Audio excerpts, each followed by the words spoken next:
beberapa cara mendeskripsi batuan piroklastik. Nah, yang pertama saya ambil contoh batuannya.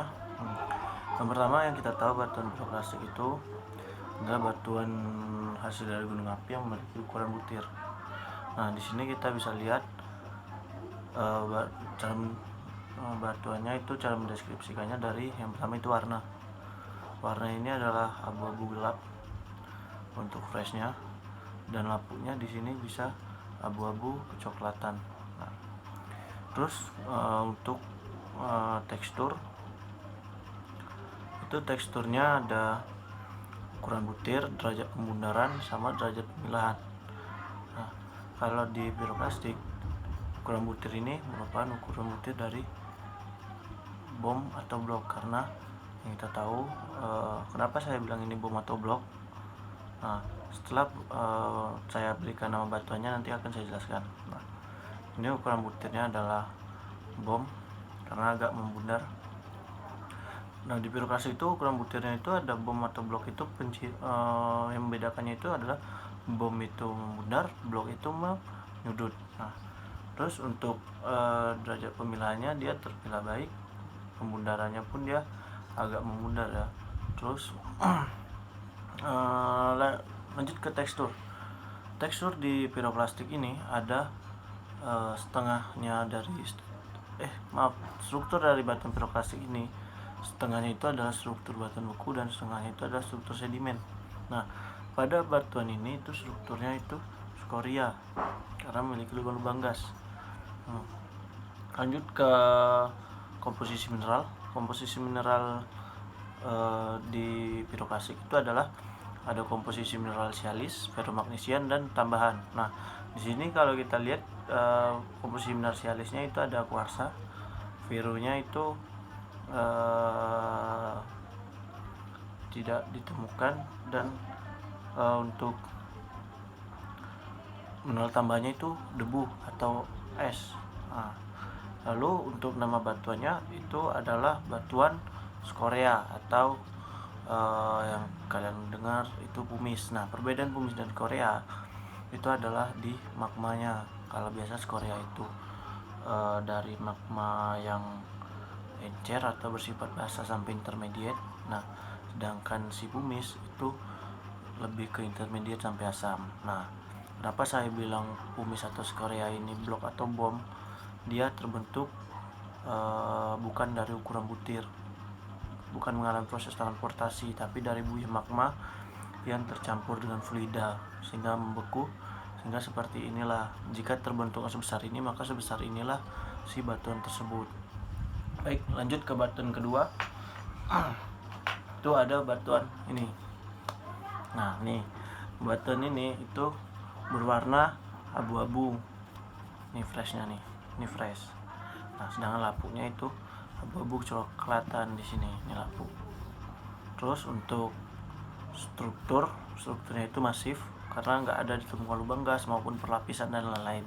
Nah, untuk tekstur ukuran butir ini berupa blok, karena kalau kita lihat ini agak menyudut blok. Terus derajat pemilahannya ini terpilah buruk, derajat pembundarannya pun agak menyudut. Terus lari ke komposisi mineral. Komposisi mineral di sini ada kuarsa untuk sialisnya, untuk ferromagnesianya ada biotit di sini. Terus untuk mineral tambahnya itu ada debu. Nah, untuk nama batuannya ini adalah batu Black Sea piroklastik. Nah, kenapa Black Sea? Dikarenakan ini material fragmennya itu menyudut. Terus lanjut untuk batuan kedua itu ada ini batuan kedua nih. Nah, batuan kedua ini berwarna abu-abu untuk freshnya, untuk lampunya coklat kekuningan. Terus strukturnya ini masif karena tidak ditemukan struktur lain. Lalu untuk teksturnya ini ukuran butirnya ini lapili dikarenakan dia kecil dari si blok. dia kecil dari si blok dan besar dari si tuff atau debu. Nah terus untuk derajat pembundaran ini agak menyudut ya. Terus kalau derajat pemilihan ini terpilah buruk karena bisa dilihat, nah ini dia ukuran butirnya besar kecil. Nah untuk komposisi mineralnya itu ada sini sialisnya ada kuarsa, ferromagnesianya ada biotit, dan mineral tambahnya itu ada debu. Nah nama batuannya itu ya dari ukuran butir, batu lapili. Baik, untuk batu selanjutnya itu ada nih, warnanya itu abu-abu untuk freshnya. Untuk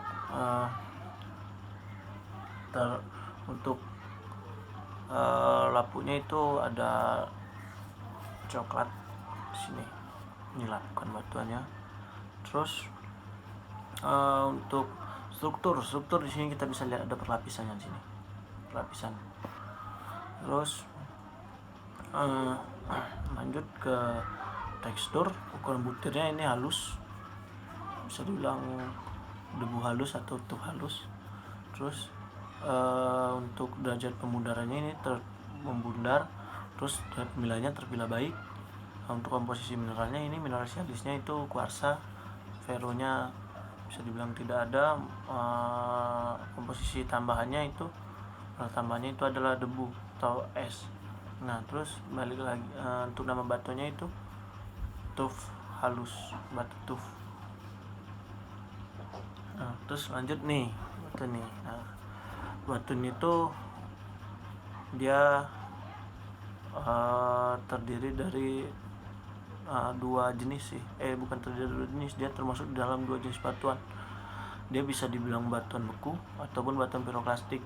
Nah, yang dimana dia ini terbentuknya dari magma langsung yang terlontar dan kontak langsung dengan fluida, sehingga dia membentuk bentukan gelas. Dia terbentuk secara piroklastik, namun bahan dasarnya itu magma.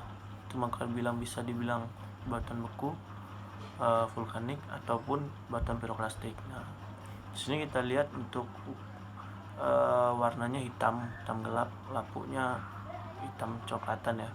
Untuk struktur itu masif, teksturnya ini amorf karena tidak berbentuk, amorf itu. Terus ke komposisi mineral, sialis nggak ada. Komposisi mineralnya tuh monomineralik biasanya karena satu jenis. Terus untuk nama batuannya ini adalah ini adalah obsidian. Ini batu obsidian namanya. Itu Ganesha tadi sudah sebutkan ya. Nah seperti itulah Ganesha cara mendeskripsikan batuan piroklastik. Mohon maaf bila ada kesalahan. Wassalamualaikum warahmatullahi wabarakatuh.